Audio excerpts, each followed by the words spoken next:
Ingeniero Ángel Cardelli, Oscar Urrutia y Iván Juárez desde Bahía Blanca los saludan. Muy, pero muy buenos días. ¿Qué tal? ¿Cómo está? ¿Cómo anda usted?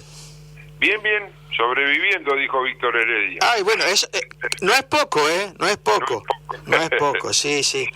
Realmente, perdón, ¿no? Escuchábamos al intendente de Alvear en Mendoza. Y realmente cuántas cosas pasaron en nuestra Argentina, y ojalá volvamos aunque nos toque remar un poquito en dulce de leche, volver a traccionar, como diríamos en el ferrocarril. Tenemos que echar un poquito de arena y ganas para que todo vuelva a la normalidad. Supuestamente no va a ser fácil, pero bueno, en eso estamos. No va a ser fácil, pero el ferrocarril tiene poder suficiente para levantar un montón de lugares en la Argentina que dependieron de él, y un montón de lugares nuevos que deberían recibir su afluencia y desarrollarse. Nosotros tenemos un plan de hacer un perímetro ferroviario de la Argentina, primero ferroviario, después le agregaríamos el tema carretero, ya con el ferrocarril funcionando, y después le agregaríamos el aeronáutico también, creando un ferrocarril que, así como tenemos una traza del norte que cierra Salta con Misiones y otra mesopotámica que une Misiones con Buenos Aires, tendría que seguir hacia el sur, eso de Bahía Blanca por la ruta 3, todo un litoral marítimo abastecido por tren, y llegar al sur, llegar a Tierra del Fuego, y desde allí volver a subir, pero ya pegado a la montaña, con una traza parecida a la de la Ruta 40. Eso generaría un perímetro ferroviario de prosperidad, de abastecimiento, de vinculación interna de las diferentes economías de la patria, con lo cual nos podríamos desarrollar muchísimo más de lo que ya estamos, que no es lo suficiente, y tomarían vida un montón de territorios que hoy están subpoblados, digamos, y generan ambiciones en el extranjero de declararlo zona desierta y prácticamente de libre ocupación internacional. Entonces todo eso lo cerraría este perímetro ferroviario de la Argentina, que sería una especie de triángulo con una pequeña base en el norte y con dos laterales, uno andino y el otro mesopotámico oceánico, que le darían una vida tremenda a la Argentina. Eso permitiría también un fuerte vínculo a partir del transporte, a la manera del que hoy tenemos con Chile, que cruza la frontera hacia la Argentina, baja hacia el sur por ruta argentina y vuelve a cruzar hacia el lado chileno, porque ellos tienen dificultades geográficas por el momento insalvables. Pero también le permitiría hacer lo mismo a un montón de movimiento económico boliviano, también lo mismo al paraguayo, también lo mismo al brasileño del sur y también lo mismo al uruguayo, con lo cual la traza argentina ferroviaria sería fuente de prosperidad para 5 países, no solamente para la Argentina. Y eso nos integraría fraternalmente de manera económica, cultural, política, con todos estos países con los cuales, digamos, compartimos el territorio, la región. Sí, yo creo que en esa necesidad de un nuevo sistema también entraría en el juego nuestra industria nacional. Fundamentalmente nuestra industria nacional, porque uno no se olvida de lo que ya aprendió, a menos que se lo destruyan. Entonces, si se destruye la memoria industrial argentina, nos olvidamos que hemos fabricado locomotoras, que hemos fabricado las locotractoras que ustedes decían, que hemos fabricado bogies, que hemos fabricado vagones, que hemos fabricado vías, corazones de cruce, la colada continua de Somisa, la colada continua, porque no se cortaba nunca, producía rieles y rieles y rieles en la cantidad que fuera necesaria. los corazones de cruce, que tienen otra composición que la vía. La vía tiene un acero normal, digamos. El corazón de cruce, como tiene que aguantar el golpe a veces de máquinas de locomotoras de hasta 80 toneladas, si estuviera fabricado con acero común, se abollaría, se iría aplastando y perdería su función. Entonces se hace con acero Hafniel, que es un acero de alto manganeso, y de eso nosotros les entregamos a ustedes 1236, que lo fundíamos en el astillero, y le hacíamos un mecanizado vasto, digamos una arrimada, y después terminaban ustedes de compatibilizarlo en el corazón de cruce en los talleres de Gambier, acá en La Plata. El astillero queda en Ensenada, que está a 10 kilómetros, y los talleres de vía y obras, a cargo, me acuerdo de aquel entonces, el ingeniero Liotar, que estaban en Gambier, acá en La Plata. Y de ahí salían para diferentes partes del país corazones de cruce obtusos, agudos y normales, que eran los tres ángulos de cruce de la vía, digamos así. Además de eso, también nosotros fundimos en nuestra fundición y trabajamos en nuestras plantas de mecanizado y demás 4.400 bogies para vagones que recibían los pares montados que se fabricaban en Forja, Argentina, en Córdoba, que recibían los laterales que se fundían en el astillero, pero también en aceros especiales, AESA, en Córdoba, y en aceros Potrone de Avellaneda, dos pequeñas, medianas empresas. Además de eso, recibimos la timonería de freno, que a veces se hacía en el astillero y otras veces en Talleres Cobas, de La Plata, que es otra pequeña y mediana empresa. Recibíamos piezas forjadas de Forja Serra, también de La Plata. Entonces había una mancomunión entre el Estado empresario, el astillero y Forja Argentina, que producían la parte más gruesa, y las pequeñas y medianas empresas que se arrimaban con lo que podían.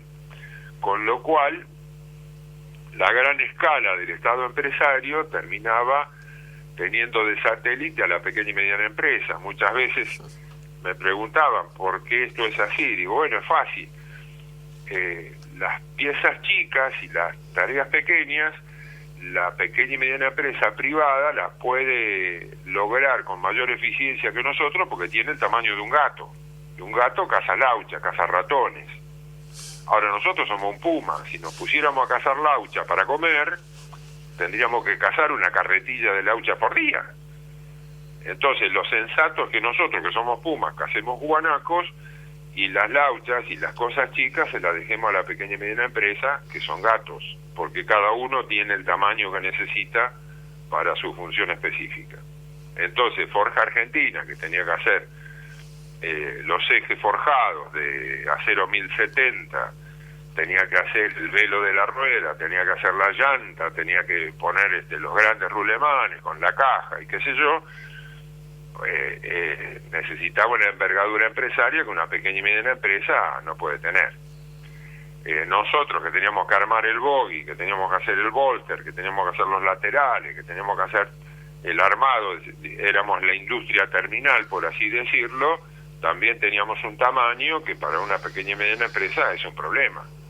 Ahora, el chiquitaje, las zapatas ride control, las zapatas de freno, todo eso, ¿lo podíamos hacer nosotros? Sí, lo podíamos hacer nosotros. Ahora, teniendo pequeña y mediana empresa del tamaño adecuado para el chiquitaje, es necesario y conveniente compartir y complementar la pequeña y mediana empresa privada con la gran empresa estatal, que es el modelo de desarrollo argentino que siguió Ferrocarriles, que siguió Somisa, que siguió YPF, que siguió el Astillero de Santiago, que siguió todo lo grande en este país, la Comisión Nacional de Energía Atómica, todo lo grande en este país, que de no haber estado el Estado empresario jamás hubiéramos tenido esa industria. Y teniendo el Estado empresario, tenemos la gran industria que es necesaria y le damos también tarea a la pequeña y mediana empresa. Desaparecido el Estado empresario, aparecen las multinacionales y las pequeñas y medianas empresas por un tiempito duran de satélite de la multinacional y después empiezan a sufrir como sufre todo el pueblo argentino en la actualidad. Buenos días, señor. Oscar Buenos Urrutia. días. Realmente cuando ve uno lo que era Astilleros Río Santiago y lo que hoy estamos padeciendo, como usted decía, ya en Argentina no se fabrican los bogues, ¿cuánto uno ve que es necesario que es tener una industria como fue en su momento el potencial, y como usted decía, de cazar guanacos, de hacer fragatas como se hicieron, de hacer barcos como se hicieron para Alemania, barcos graneros, o el que se está terminando para Venezuela? Realmente una industria con una capacidad personal a nivel mundial jerarquizado, y que de pronto por malas políticas se fue desapareciendo, y realmente hoy lo que cuesta volver a potenciar esa industria naviera y esa industria ferroviaria. Hay una cuestión fuerte, políticamente fuerte, que es la que explica, digamos, la destrucción de toda la industria estratégica del área de defensa. El terrorismo de Estado de los militares, cuando vio que perdía el poder y quiso congraciarse otra vez con el pueblo argentino, tuvo que tomar en sus manos una causa que lo congraciara con el pueblo al cual había sometido. Entonces toma la cuestión de Malvinas. Y Malvinas es una causa popular, latinoamericana y antiimperialista. Entonces, a partir de Malvinas, el imperio, Inglaterra, Estados Unidos, empiezan a decir que ni siquiera los peores de los argentinos son confiables para ellos. Porque cuando aquellos que habiendo integrado un gobierno de facto, habiendo sometido con violencia a su propio pueblo, tuvieron que congraciarse con apelaron a una causa popular latinoamericana y antiimperialista como Malvinas. Entonces, ni siquiera los peores de los argentinos son confiables. Y a partir de ahí aparecen los acuerdos de Madrid y todo eso, por los cuales toda industria estratégica vinculada al área de defensa tiene que ser reventada, tiene que ser o destruida o privatizada. Y ese es el plan maestro que ejecuta Carlos Saúl Menem en la década del 90 a pedido de la Embajada norteamericana, de la misma forma que Jorge Rafael Videla había hecho el golpe de Estado en el 76. Víctima de esta geopolítica norteamericana compartida con los ingleses, que lo que menos quieren es ver argentinos dignos y con un fierro en la mano, víctima de eso, bueno, caen todo el proceso de privatizaciones.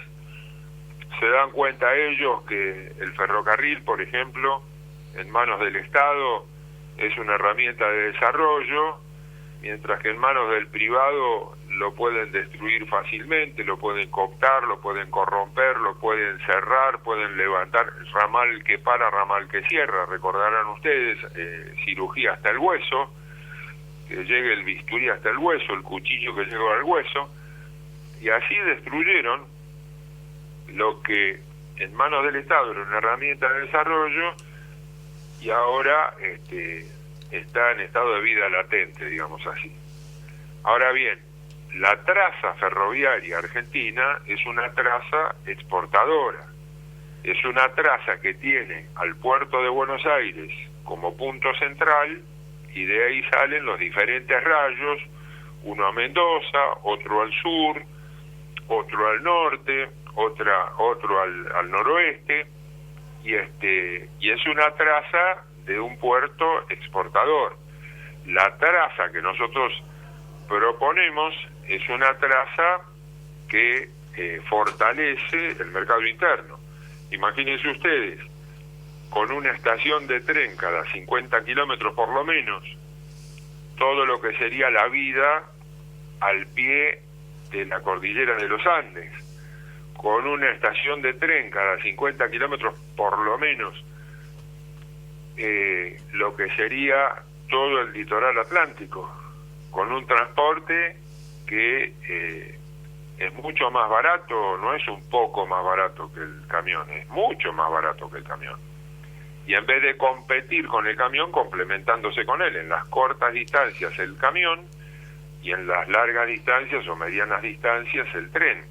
Cuando uno gasta las proporciones de transporte en el mundo son estas. Cuando uno gasta $10 en camión, gasta solamente 7 si la misma carga y la misma distancia la hace en tren. Gasta solamente 4 si la misma carga y la misma distancia la hace en barco. Y gasta solamente 1 si la misma distancia y la misma carga la hace en barcaza. Por lo tanto, esos medios de transporte no compiten entre sí, sino que se complementan. Donde es posible navegar con barco, y conviene hacerlo con el barco, pero si hay barcaza disponible, es mejor hacerlo con barcaza. Si no fuera posible ni la barcaza ni el barco, que son los más baratos, entonces en el medio terrestre el más barato de todos por lejos es el tren. No son matices, son barbaridades de costo lo que estoy diciendo. Y solamente en caso de no tener tren podemos apelar al camión. Entonces los modos de transporte se combinan en un sistema multimodal, no compiten entre sí, se complementan. Son distintos complementarios, no distintos antagónicos. Entonces el hecho de ser distintos complementarios hace que en una misma empresa multimodal se puedan integrar todos los modos de transporte. Entonces, ¿qué pasaría con el anillo de defensa argentino? Bueno, el anillo de defensa argentino arrancaría con la traza ferroviaria.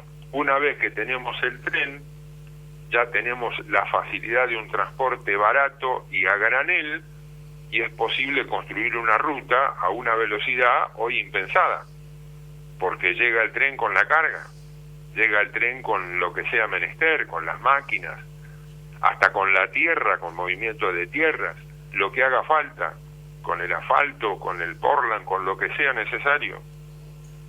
Y después de eso podemos hacer cada tanto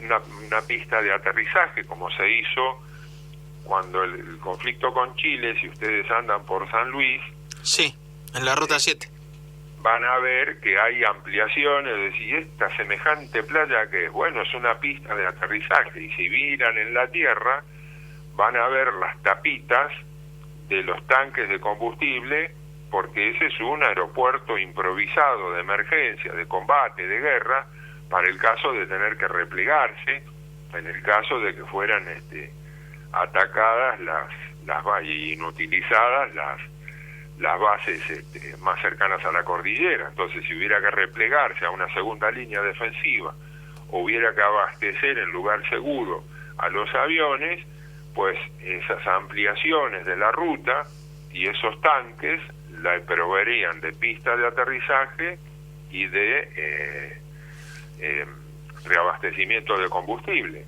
Ahora eso se puede poner en valor comercial y tener rápidamente una pista de descarga de pasajeros rápida, y desde allí continuar por tren o continuar por micro.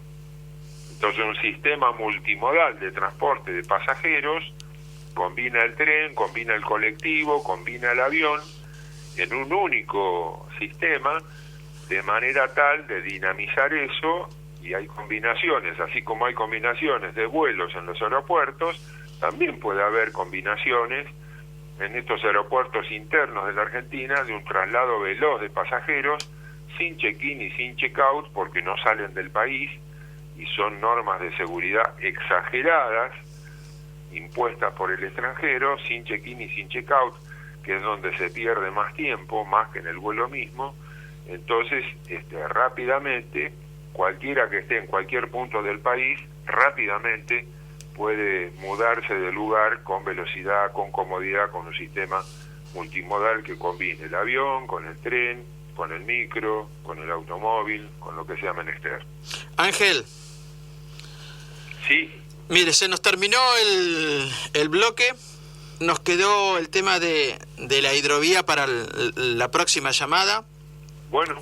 Agradecemos a usted la posibilidad de saber lo que pasó en Astillero Río Santiago y saber de ese proyecto que en algún momento lo vamos a hacer más extensivo y le pueda contar a la gente más finito qué es lo que están pensando hacer, ¿sí? Bueno, yo les agradezco a ustedes porque gracias a este trabajo de las locotractoras, al hacer el servicio de mantenimiento y demás, yo aprendí dos cosas importantes en mi vida. La más importante, el trazado de la patria, comprender las economías regionales, comprendí todo. Y la otra es comprender a la familia ferroviaria, que tiene un potencial de desarrollo para la patria muy, muy grande y que tiene por ahora una despareja distribución en el país, y el país necesita que lleguen al sur, necesita que lleguen a Tierra del Fuego, necesita que lleguen a la costa atlántica, necesita que lleguen al pie de la cordillera de los Andes. Así que la seguimos otro día, para mí es un honor. Bueno, muchísimas gracias. Con ustedes. Muchas gracias. Era el ingeniero Ángel Cardelli, que en algún momento fue parte de la industria nacional.